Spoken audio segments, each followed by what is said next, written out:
1972चा भयानक दुष्काळ. गावच्या गाव विस्कटली.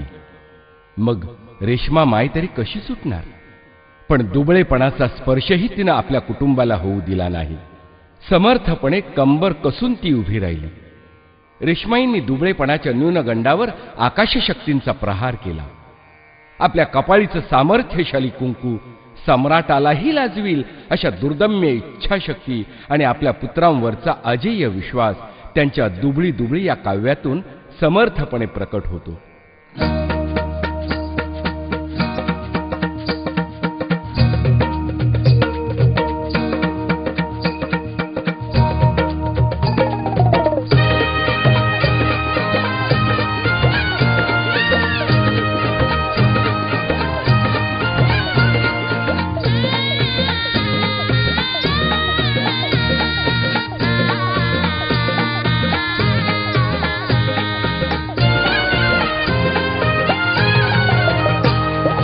दुबळी दुबळी दुबळी मी कशान दुबळी दुबळी दुबळी